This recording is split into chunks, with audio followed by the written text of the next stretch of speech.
everyone, and welcome to another amazing Astronomy Day program with the North Carolina Museum of Natural Sciences. My name is Nancy, and I will be your host. And with me is a very special guest, Mark Fusco, and he's going to talk about human spaceflight 2021. But before I introduce him to you all, we would like to start off with a fun little icebreaker question just to get that chat going. And so we were wondering, if you could go anywhere in outer space, where would you like to go? And you can put that in the chat. We have Cindy, who is going to be our moderator, and she will monitor the chat as well. So while we are waiting for responses, we are going to just do a little quick Zoom tutorial. I know everybody is very familiar with Zoom by now, but it's just like a little refresher. So letting me know, oh, I'm so sorry. Let me see if I can do that again. We're gonna see if we can share that. I apologize for the little mishap here. We're gonna see if I can, there we go. So, and it doesn't want to let me do it. Well then. Interesting. So basically what happens is like we are gonna record this program, and so that's why everybody's speaker will be muted, and also the video will just be off for everybody, but we do have closed captionings available. So just click on that little CC button at the bottom, and then you can click on the show subtitles. And when you do that, you will see a little screen where you can scroll down to subtitle settings, and you can change all your subtitles the way you want it. Now, you can probably see that the guest and the speaker is actually obscuring our slideshow. So we recommend that you click on the speaker view and change it actually to speaker view. And then you go to view options, scroll all the way down to side-by-side mode. And when you click on that, you will have your speaker box next to your slideshow. And then you have your little bar that you can use to make the size of your slides bigger or smaller. And then last but not least, we do want to hear from you. So please put all your comments in the chat. And if you have questions, put those in the chat as well. We would like for you to be good digital citizens. So please don't spam the chat and be very respectful to our speaker and our moderator. And with that, we would like to see if there are any answers to our question. I know that, if I could go to outer space, I probably would like to go to Europa or something. I'm not sure. Did we get any answers in the chat? Probably not. So we got Pluto. What about Pluto? Pluto, Europa, a moon, Saturn, or Jupiter. Idaho. Oh, they're from Idaho. They don't want to go there. Yeah. Yeah. Pretty cool. Yeah, lots of good answers there, right? Yeah, I think Europa would be very cold. It would be probably very cold, yeah. So before we get started, I would like to introduce our guest speaker, our very special guest speaker. So Mark Fusco, you're one of the NASA GPL Solar System ambassadors, right? Yes, ma'am. And would you mind kind of like sharing what that means? Sure. I believe we have about 10 in North Carolina. What it is, it's a program out of the Jet Propulsion Lab in California, and they're the NASA group that does all the robotic exploration, all the really cool stuff, the rovers, probes, things of that nature. And what they've done is they've recruited space savvy people all around the country to spread the word, talk about NASA, talk about science, talk about space, because NASA relies on the goodwill of Americans to stay in business. They're not allowed to lobby the government. Typically they have, if you're in the Houston area, you would get an astronaut while they're not flying would come to a school, and talk about something, or to a Rotary Club. We don't have that luxury here in North Carolina, so we have about 10 or so space nerds is what it comes down to. So you're not getting an astronaut today. You're getting a space nerd, but it's the second best thing. So I'd like to start everyone out by disappointing them. So. No, I think it's going to be amazing. Yes, if you want to start sharing your sure presentation, that would be great. Thank you. All righty, let's go here. Share. I hope everybody is doing well. What I'm going to talk about today is I'm going to recap the exciting year that we had last year. 2021, after 10 years of waiting, got America back into the human spaceflight game. We'll talk about that a little bit later, but this is something, I think this is the 7th year I've done this talk, and every year we're about 18 months away from putting Americans into orbit on an American rocket. Well, it finally happened over the past year. So of all the bad things that happened in 2021, for space, for United States in space, it was a great, great year. So with your permission, I'd like to talk to you all about that for an hour. So where is NASA today? Well, the last moon landing was in 1972, and the commander of that died of old age a few years ago. So 50 years ago, we haven't left humans have not left low Earth orbit. The last space shuttle was retired 11 years ago. That was the last time Americans could get into space. So for 11 years, we were relying on the Russian Soyuz rocket. So A, they were our opponents in the space race, but B, the rocket itself was first flown in 1957. It's the same rocket that flew Sputnik. The capsule first flew in 1967, and it crashed.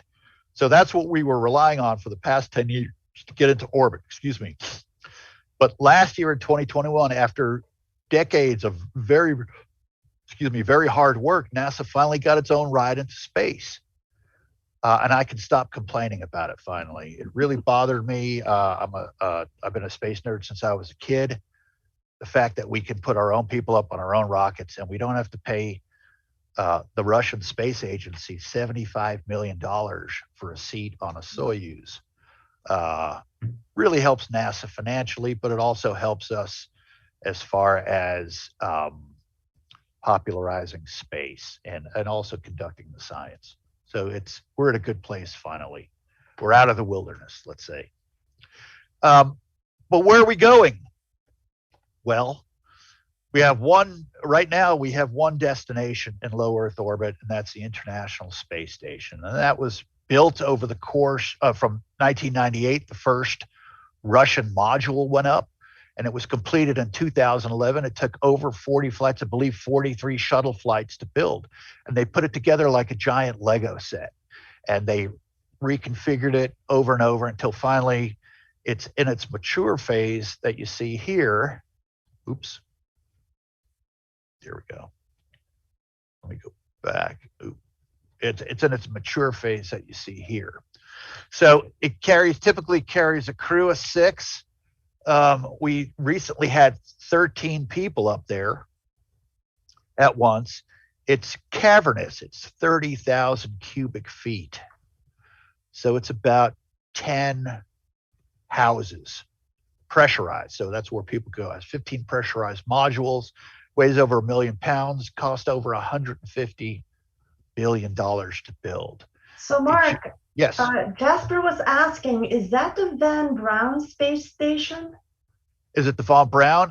Well, it is not. The Von Braun space station was the wheel in space that we were all promised in the 50s, where it could create its own artificial gravity.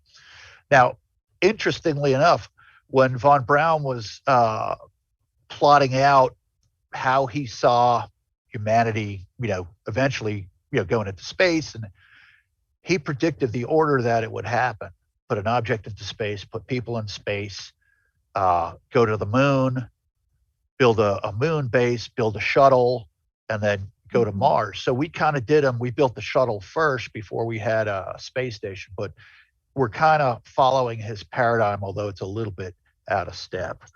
And the new rocket that SpaceX is building, we'll talk about it later, Starship, looks an awful lot like a von Braun Mars rocket. Pretty amazing. And this is stuff that von Braun wrote in the late 40s and the early 50s. He predicted pretty much exactly how this was going to break out. Pretty amazing. Well, that was a very good question. Here it is, fully complete on orbit as it's being approached. You can see that there's a Progress resupply ship there. But right here is the docking port, the commercial docking port. This is, I believe, the Kibo is a Japanese research module. And right here is a pallet where they can perform experiments, and they have a robotic arm. It's a great setup. The Biden administration just extended funding for it. It was supposed to deorbit, I believe, about 8 years ago, but Congress keeps coming up with money for it. So pretty cool. All right, so that's where we're going. Now, if y'all remember the golden age of space exploration in the 60s, we were going to the moon and we were doing all this really difficult stuff. And then once we got the space shuttle, it wound up costing more than we thought it was. And NASA really never had the budget to get beyond the space shuttle to develop the next human spaceflight system. At that point, putting a pound into orbit cost about $10,000. The space shuttle was supposed to make, since it was partially reusable, was supposed to make that cheaper. It actually drove the price up to $46,000. So NASA was spending all of its money just maintaining the space shuttle. It turned out to be a bad decision.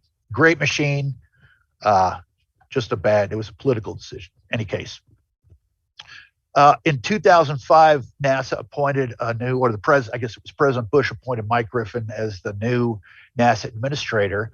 And he had some very strange ideas on how to basically get around the economic issues. He wanted to use capitalistic market forces to drive costs down. So in 2005, he said, all right, getting up to space station and the Russian space station is basically something we've been able to do since the early 60s. So we're going to develop private companies. We're going to help develop private companies who can provide a taxi service for us. It's not really heavy lifting. It's very dangerous and very hard, but they're not. It's more of a funding issue.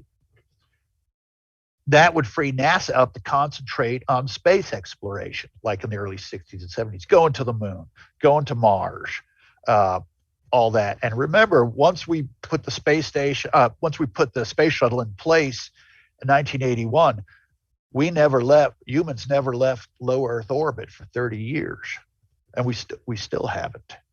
But we are poised to do that within the next several years. So NASA's going to buy cargo, service, and rides to the ISS on one hand, and they're going to spend their attention on building a moon rocket, a Mars rocket, that kind of thing. And we'll talk about all that in a little bit. So I alluded to this a little bit earlier. For the past 7 years, I've been saying, it's going to happen within 18 months, and then it kept being delayed, but it finally happened, and we're back.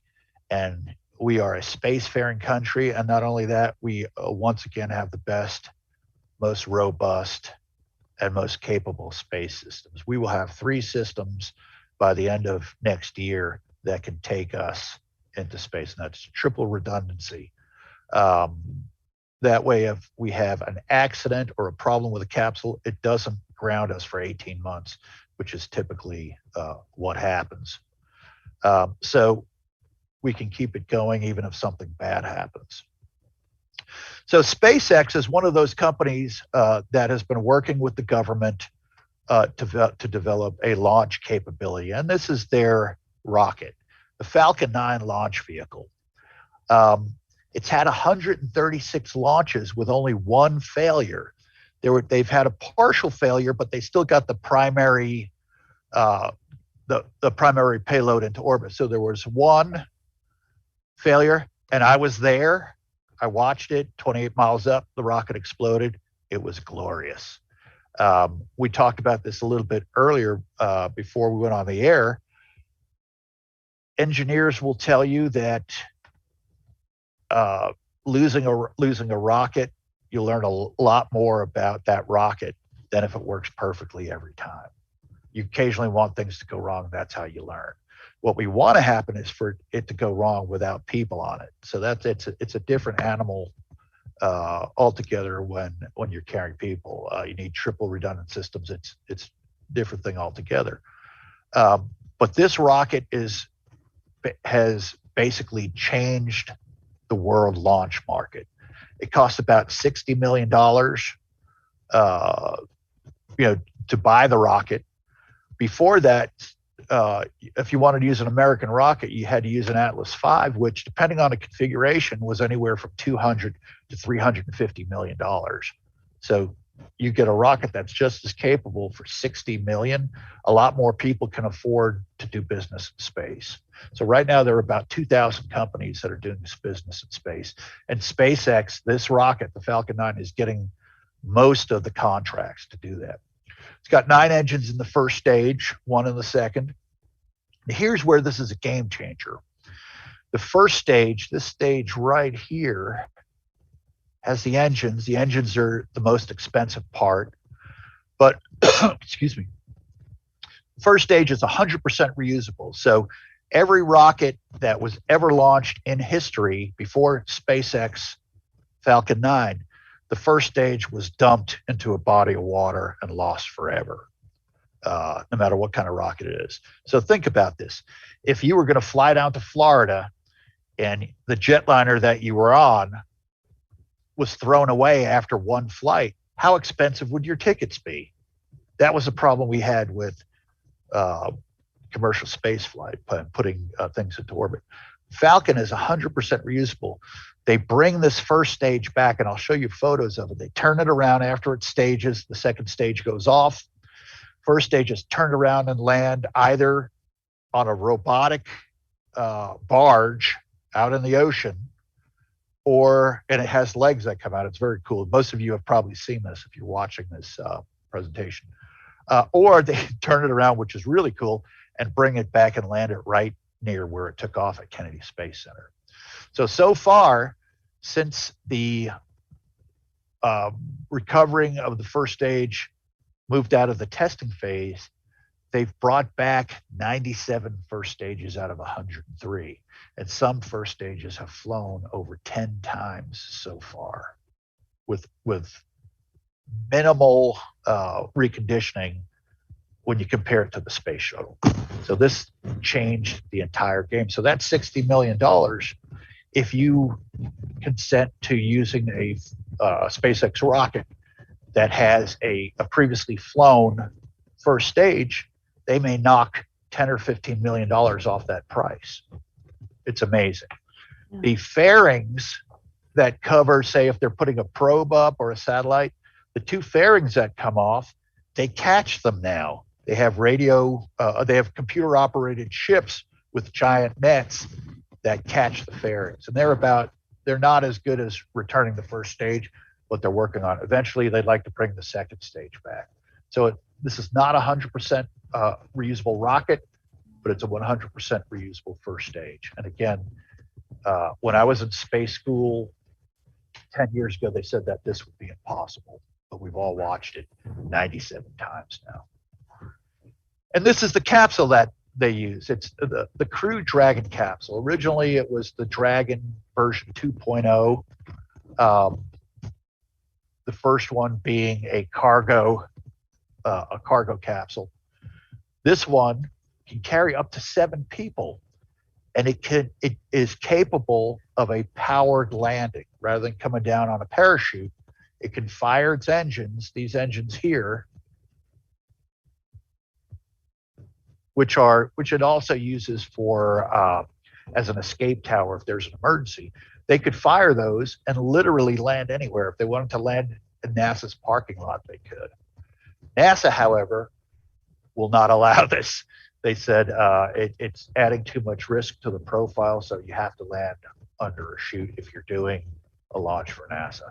So they've shelved that idea for the time being, but at some point in the future, you can see it's got little landing legs in the re-entry shield.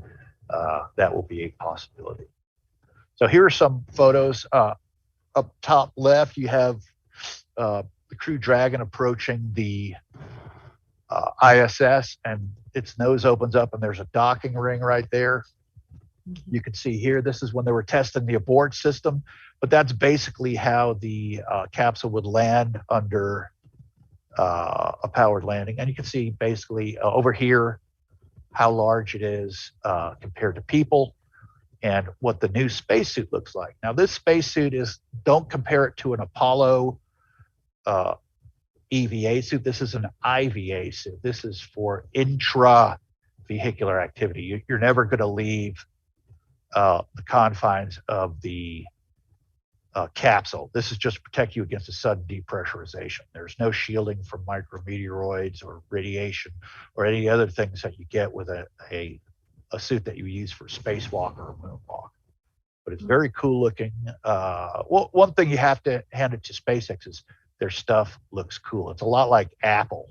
Everything they make is elegant. Like polished. It's very, very pleasing. Pardon? It's like polished, right? It's also very much so. Very light as well. Yeah. And here's the inside to that point. On the left, you can see that's the interior of the capsule. And if you've ever seen photos of the interior of an Apollo's moon capsule, there are, I believe, 400 switches and dials everywhere. This is elegant. It's sleek. Elon Musk, who owns SpaceX, brought in the people who designed the interiors for Tesla, and they designed this. There's leather in there. It's really cool, very cool. And the control system, if you look in the lower right, it's touch screens for the most part. And you don't have, I think the space shuttle had 2,000 switches, dials, readouts, various things. This has about 20 actual physical buttons, right? And those are for things like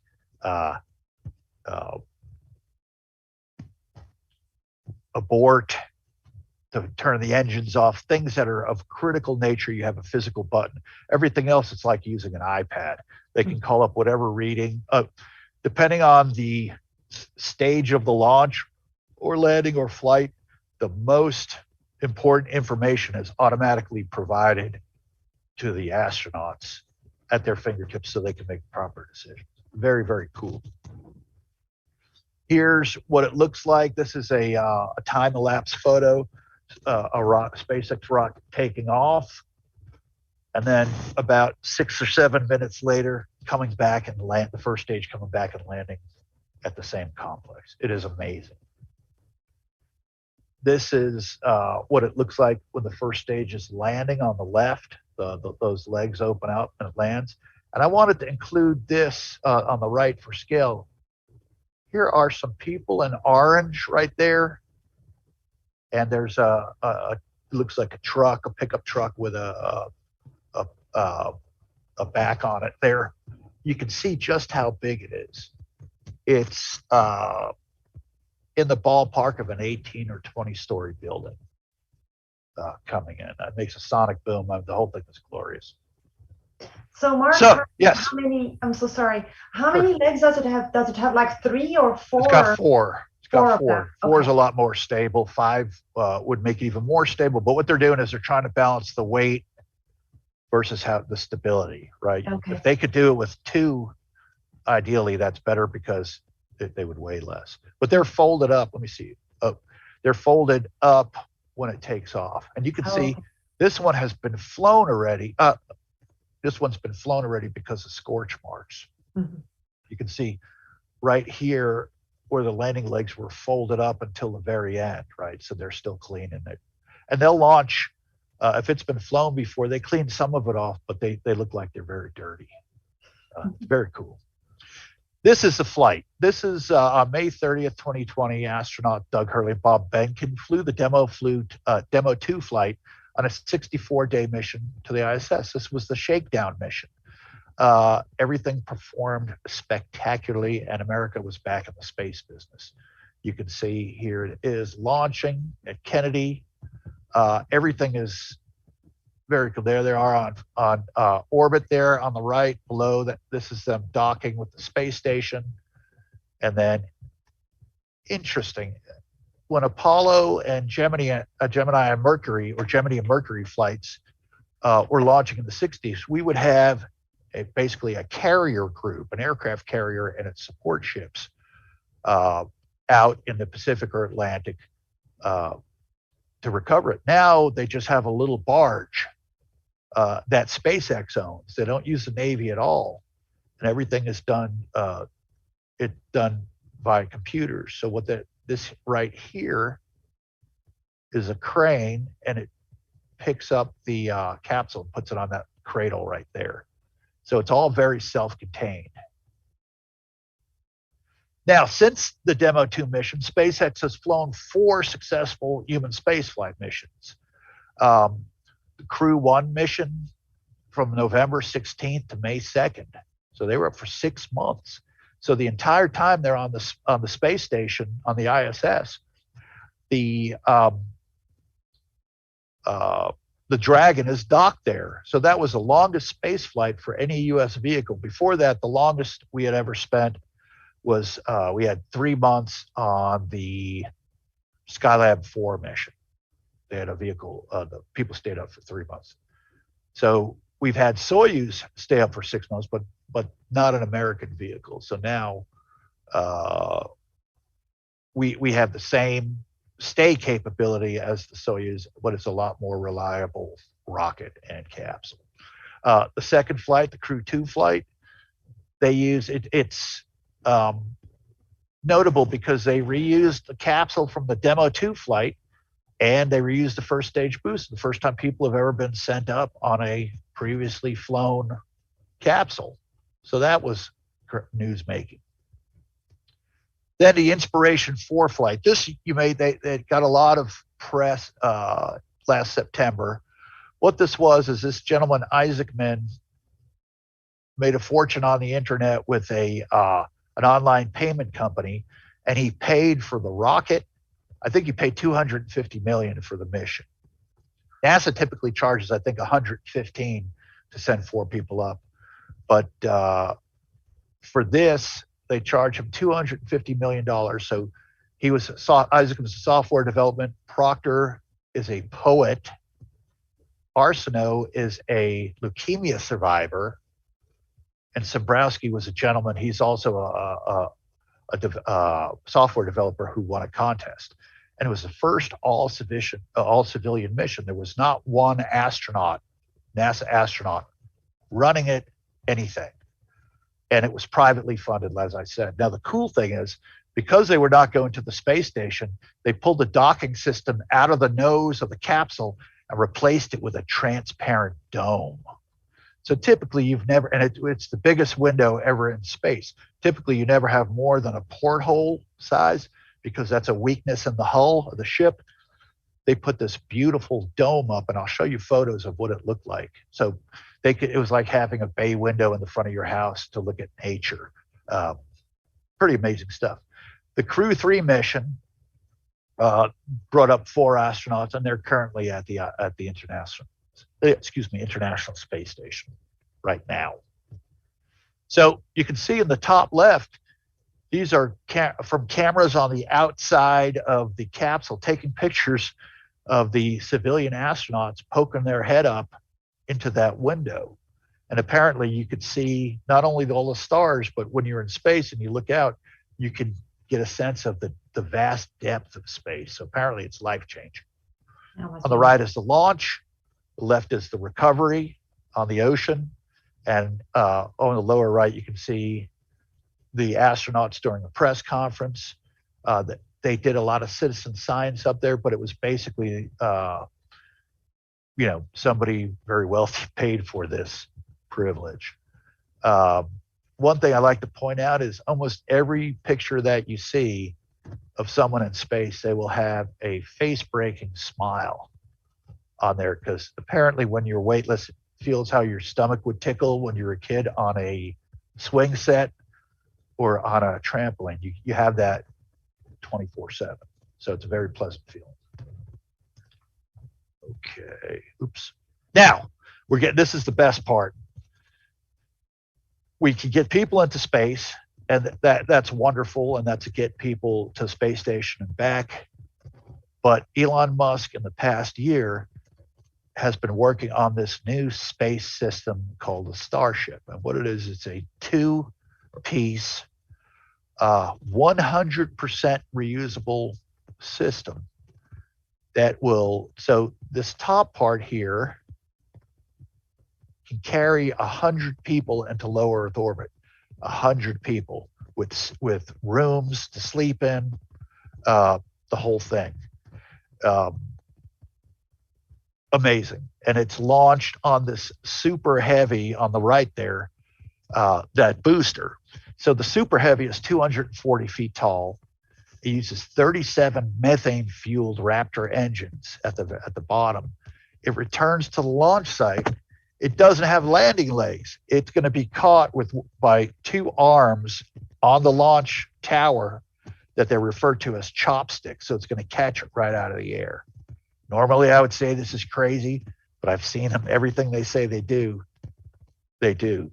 Now, the Starship itself, this on the left is the piece that goes up into space. That's the actual spaceship. Now, it can fly crew, it can fly cargo, or it can act as a fuel depot. They can fill it with tanks, and it can refuel a mission, that's expended all of its fuel getting into orbit, and then go on from there. It's 160 feet tall, can carry 100 crew. It can put 110 tons into low Earth orbit, so 55 cars, full-size cars it can carry. It can do long-duration flights to Moon and Mars. That's what it's designed for. It lands on its fins. I mean, this looks like something out of the 1950s. It's pretty amazing. And this is part of, someone mentioned the von Braun paradigm before. This is what he envisioned rockets to look like. Yeah, Mark. Yes. Yes, Emma was asking, so she said, my dad told me that some regular people can be sent up into space. Yes. True. Yes.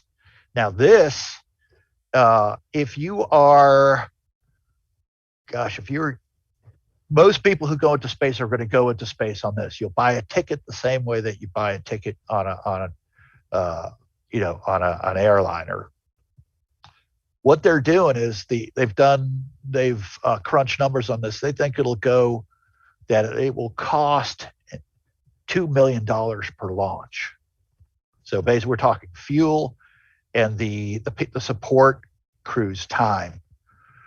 If you look at the space shuttle, it costs about $1 billion to $1.5 billion every launch. So we're going from that to something with vastly more capability, 100% reusable, $2 million a launch. That will democratize space.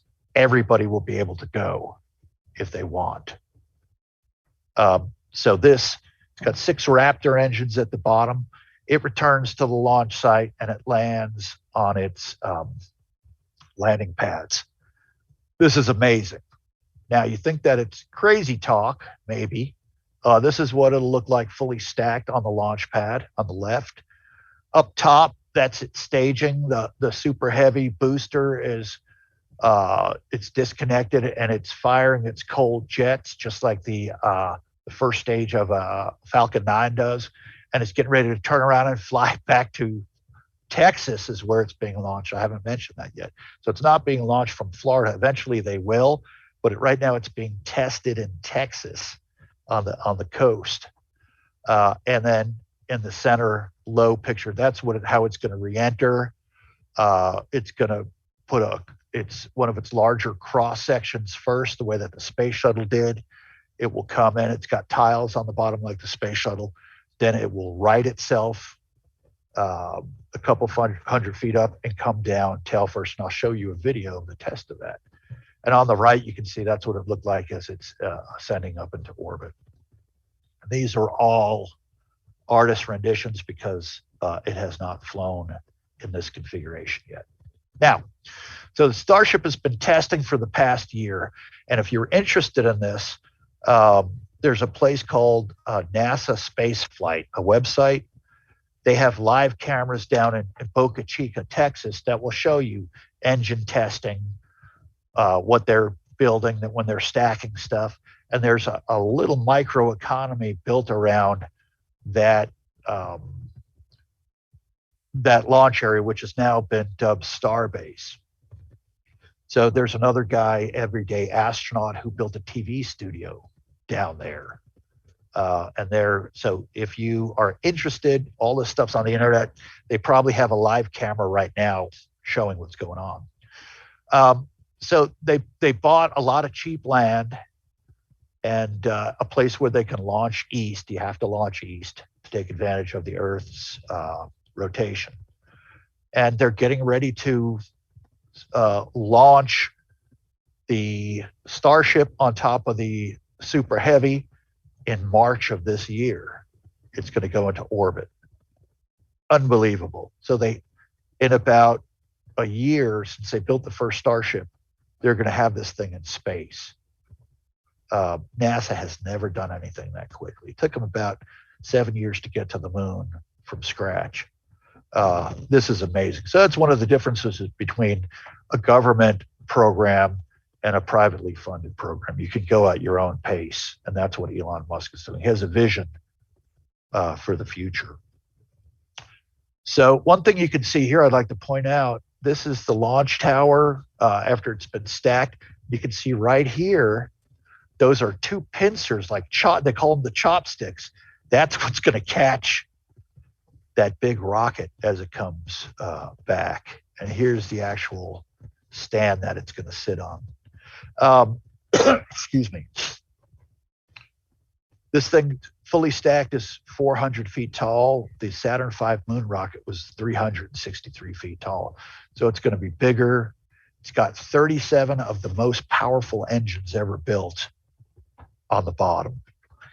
And the cool thing is, those engines are going to be designed to pull, when it does go to Mars, to pull methane from the Martian atmosphere to refuel itself, which is really cool. All right. Mark. Yes. Sorry about that. Yeah. That's okay. We have Emma asking Sure. us, like, how far do people have to be from the rocket, From that rocket? See when they're testing it, what they do down in Boca Chica, let me go back, actually. Hang on. So I was wondering if you could show it maybe on the picture where people are across the water. So, okay. Right? So the picture on the bottom, that's how close you can get to it. Okay, what they do, if there's going to be a launch, the day before, they close all the roads. They have to evacuate people.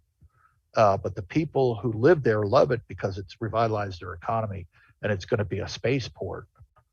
But typically, if you go to NASA Space Shuttle launch, the closest you're allowed to get is about 5 or 6 miles. This will be roughly the same thing, and they're not worried about the explosion killing you as much as clouds of toxic chemicals, blowing with the breeze and asphyxiating people.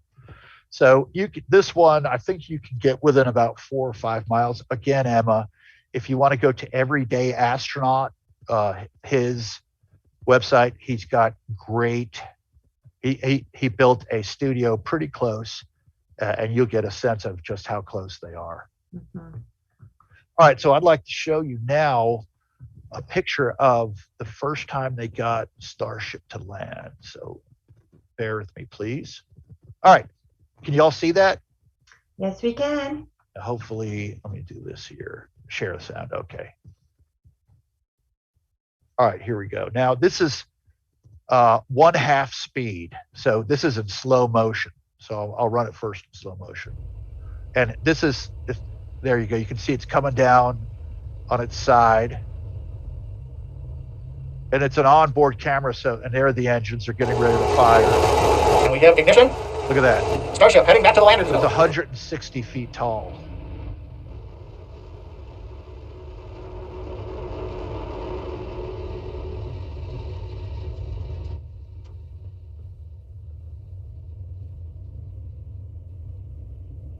Everybody's waiting to see if it's in one piece or not. And there it is. So that was the first time they successfully landed it. And Starbase flight control has Now, confirmed, as you can see on the live video, we are down. The Starship has you landed. can see this is, hang on, you can see to the left of the rocket, that's a light tower. So you can, for scale, you can see a crane in the background, silos. There's some trucks, but this is gigantic. It's unbelievable. It's made out of stainless steel. Amazing. Yeah, Jennifer is asking, is the rocket burning? Because we see a little bit of fire. Yes. What that is that's extra gas being vented. When it comes down, like, let me see if we can see that. That's a very good question. All righty. And we have ignition. While it's landing, Starship heading back to the sometimes landing the zone. flame gets blown back up into it, and then it vents out the remaining fuels, and then that's it burning off typically. Right? So it just came in. Keep in mind, it just came in when it's actually in orbit. It comes in 17,500 miles an hour when it hits the atmosphere. So things get very, very, very hot. But that is a fire. What they do is they have and Starbase flight control has confirmed. They have like fire hoses, like robotic fire hoses that will put the fire out. But that is just amazing. So if you go to Everyday Astronaut and you watch this, when it was coming in, what they did is they made it take off, had it hover for a few minutes at 10,000 feet in place, and then fly it back. And it flew right over their TV studio. And it's very, very, very exciting. And Cindy just put the link in the chat if you want to see it. The link did he? Okay, great. Yes. Oh, you brought my neck. Oops, sorry about that. So much. PowerPoint, and we're back. All right. So now you got a sense. Now this is the really, really, I know I keep saying this is the great thing.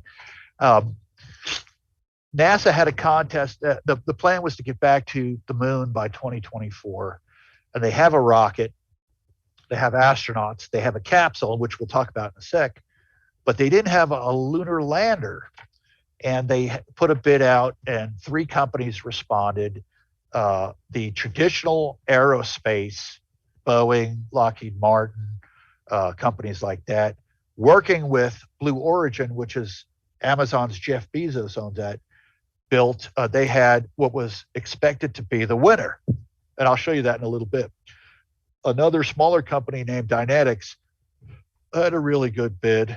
And then SpaceX said, oh, we'll just use a modified version of Starship. And NASA was supposed to pick 2. They only picked 1, and they picked Starship.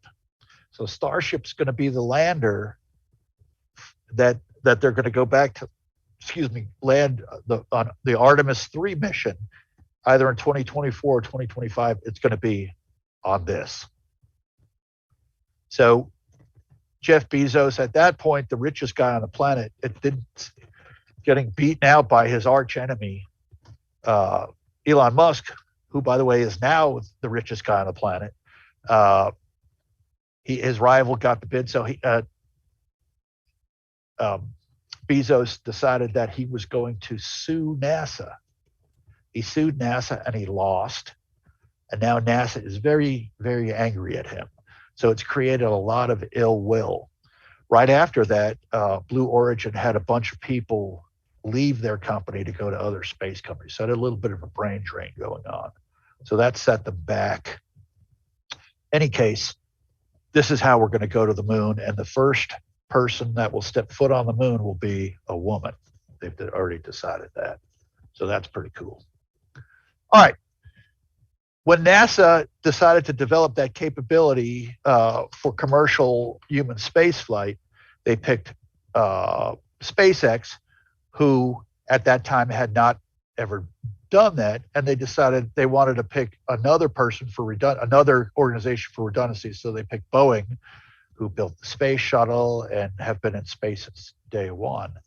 Boeing built what they originally called the CST-100, Crewed Space Transportation, crewed being C-R-E-W-E-D, meaning having a crew, not C-R-U-D-E, unsophisticated. So it carries a crew.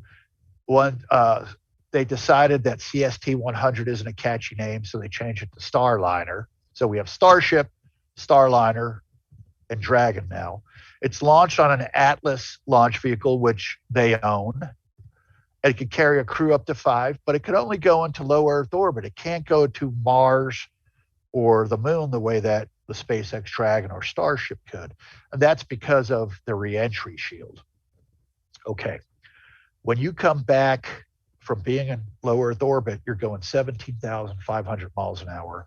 When the bottom part of your spaceship hits the atmosphere, it gets up to about 3,000 degrees. So you need a reentry shield. If you're coming back from another planet, you've reached escape velocity, gone somewhere else, and you're coming back in a lot faster. So it tends to be between 3,500, 4,000 degrees Fahrenheit, and you need a thicker reentry shield. This vehicle was designed just to go to the space station and back. It was not designed to go into deep space like SpaceX's stuff. And you can see in the bottom picture, Boeing went to the team that designed the interiors for the Boeing 787, and it kind of looks like the inside of an airliner, kind of fancy. All right, their Starliner had an uncrewed flight. They beat SpaceX into space, but without people. But they had a problem with the capsule, and it never got to its destination. They were supposed to send cargo to the ISS, didn't make it. They had a mission timer malfunction. It turns out they had dozens of other issues. It still has not flown 2 years later with people, and it hasn't flown a second time without people. So they're in trouble. This is something that I had predicted if you've been to my talks in the past, that they were not committing 100% to it the same way that SpaceX was. They were kind of doing it on the cheap, and I think it came back to bite them. This is the crew of astronauts, and it's a veteran crew. They've all been up on the space station, but these are the folks who are going to be going to the space station on the Starliner. So now we have a crew that will fly the Starliners. We have a team of astronauts that will fly trained on the Starliner, team trained on Dragon, and a team trained on NASA's Orion capsule, which we'll talk about in a minute or so. So yeah, you're starting to have different cohorts of astronauts depending on the system that they're going to fly. Now, that covers the NASA partnering with industry to build basically a taxi service. NASA has been building a system to do the proverbial heavy lifting. It's the Orion Deep Space Crew Capsule. It's also called the MPCV. What would NASA be without acronyms? Multi-purpose crew vehicle. It had its first flight on the Delta IV Heavy, but it worked out fine. The rocket that's going to launch it is called the Space Launch System. The first flight it's been delayed about 5 or 6 years. It's supposed to be this March. So in March, we're going to get the first orbital flight of Starship and the first orbital flight of this rocket, the SLS Orion. And where it's going to go is really interesting. It's going to go to the moon as a shakedown test life support systems without people on it, but it's going to launch, I think we're up to 13 satellites. There's going to be a lunar communication system so that when you're on the far side of the moon, right, there won't be radio silence. There was like in the Apollo program. All right, so the capsule, it's the Orion, as we said. It can go beyond LEO. I think right now they're saying it can stay in space for 45 days on its own. And it's the capsule for Project Artemis, the program to go back to the moon. Here it is. It looks a lot like an Apollo capsule on steroids. Here's the crew module. Here's a service module, right? That carries all the fuel, the engines, things like that. A lot of the electronics. The top part is the only part that comes back. A parachute will come out and land in the ocean. They went back to the gumdrop design after lessons learned from the space shuttle program. Here's on the left, it's a picture of it with a cutaway. It looks almost identical to the Apollo capsule that took us to the moon the first time, but it's about 40% larger on the inside. On the right photo, you can see that a traditional aerospace manufacturer made this, Lockheed Martin, and you can see it looks like the cockpit of a fighter jet. So they're using what looks like military style hardware rather than touch screens and stuff. It'll be the same way if you were in an F-18 or an F-35 or something like that. You got 2 people up top, 2 people on the bottom. Originally, it was supposed to carry up to 7 people, but they're a victim of scope creep. They kept wanting to add more and more capabilities to the capsule. So as they added another device, they get less, and they had to cut out astronauts. So they're down to 4. Hopefully it'll stay at that. You can see the various sizes of the capsules. Orion up top left. On the top right is the crewed space transport, Boeing, one that hasn't flown. SpaceX's Crew Dragon on the bottom right. And then the Apollo capsule on the left. And you can see that it's the same, the Orion is the same basic capsule, just given more capacity. Now, what kind of rocket is it going to fly on? This is something that NASA's been working on. Gosh, they started working on this during the Bush administration, and then it got canceled by the Obama administration. Congress overrode them and started building it. And what it is the Space Launch System. It will carry the Orion or the MPC. It's going to have 2 configurations. On the left that will carry people. You can see there's an old-timey style escape tower on the top. And on the right, you have a cargo version. The cargo version is about 400 feet tall, again, bigger than the Saturn V. Now, what they've done in this is not what it's going to look like, but they played a dirty trick on old timers like me and the folks who can remember Apollo. They painted it to look like a Saturn V, to make you think about, when we were going to the moon, when we were doing great things. But what it is, it's a combination of Apollo technology and shuttle technology. You can see, pardon? Yeah, I'm sorry, Mark, I just want, it does look like that, right? Yeah. Yeah. We do have about like 8 minutes left. Okay. We're almost done. Yeah. Yeah, definitely. So it's got the solid boosters. It's actually using space shuttle engines. So space shuttle, I think they had 37 engines and then it would put 3 on each flight and then bring them back and test them and refurbish them. They're reusable RS-25s. That's what we're using. So we're using leftover space shuttle engines. Now, the one on the right will be able to put 130 tons into orbit. It weighs about 9 million pounds, so it's 2 million pounds heavier than the Saturn V, and it's going to be incredibly loud. And I'm going there in March. I can't wait. So the first flight's going to go around the moon. It's going to deploy 13 probes and satellites. Second one is going to be taking a crew around the moon, but not landing. So it's going to recreate what happened with Apollo 8. And then around 2024, most likely 2025, we're going to have the first crewed return to the moon since 1972. Again, using the lunar Starship from SpaceX. You can see these are all the rockets that we have. Here's a space shuttle. Yeah. Here's the moon rocket. This was the proposed Mars rocket that we never built. And then you have SLS crew, SLS cargo.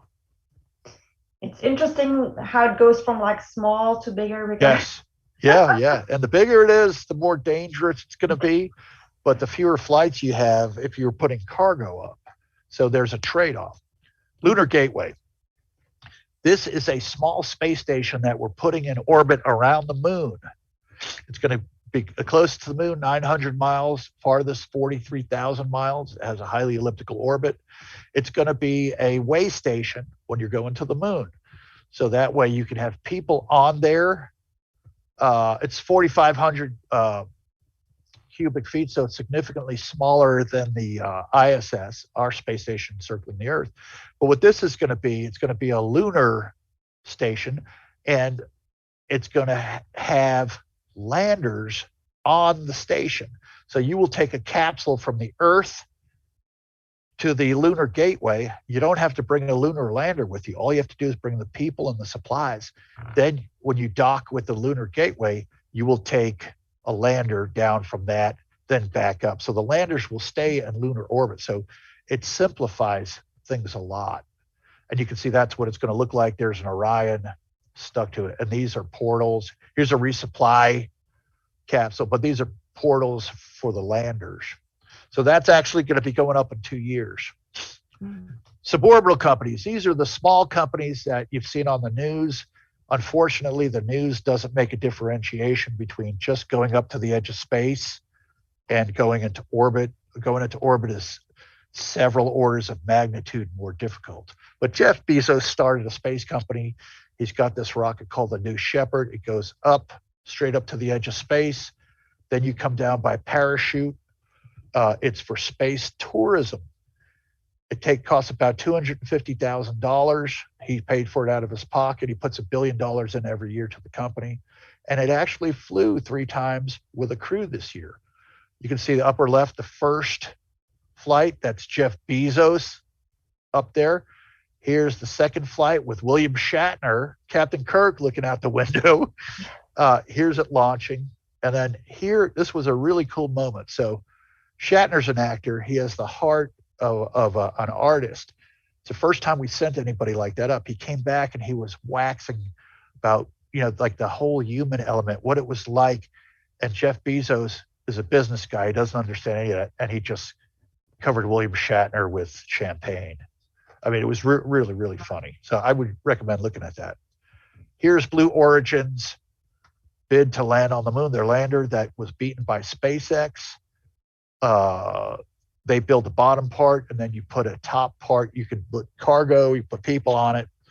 But that will probably happen, but much later. And then the last thing we're going to talk about is Virgin Galactic.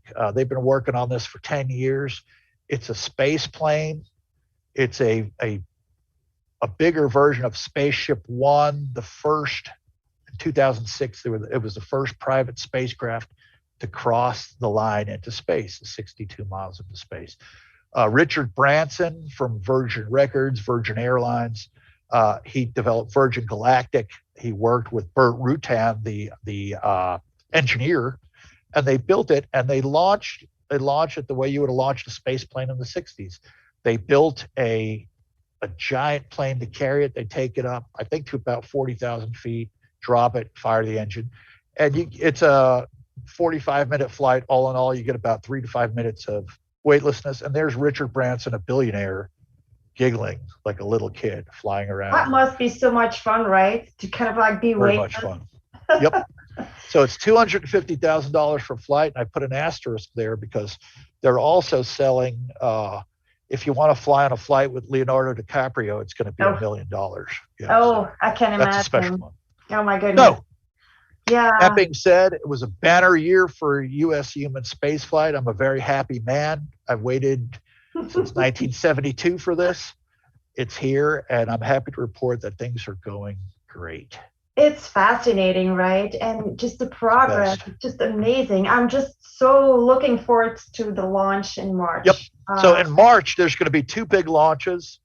I'll be down in Florida for the SLS because I can't wait.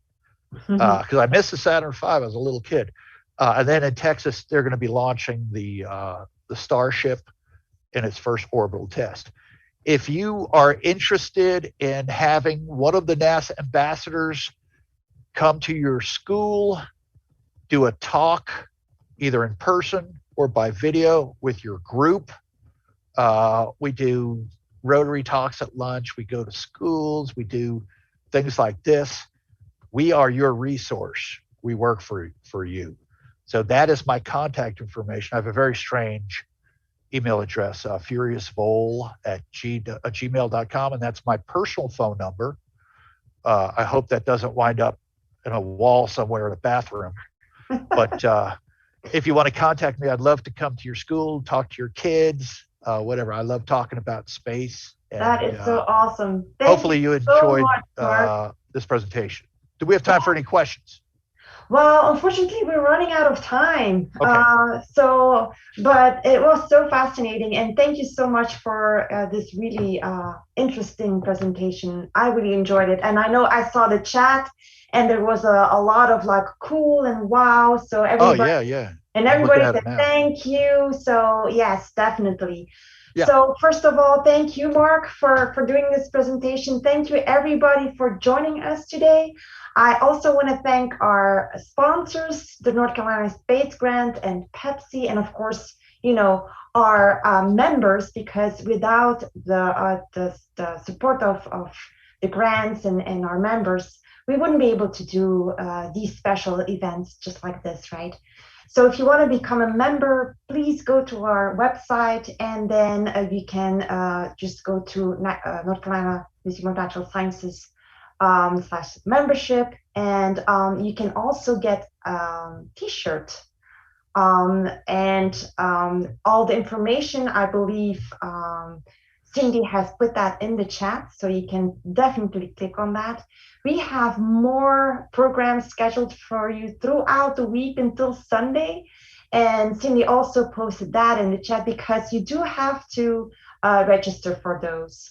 And if you want to rewatch this to see all these cool rockets that Mark was talking about, they will be posted on our YouTube channel as well. So with that, thank you so much, Mark, for doing this presentation with us, for being with us today. Thank you, everybody. And I hope to see you in the next program. Thank you so much. Have a good day. Bye-bye. Thanks, Mark.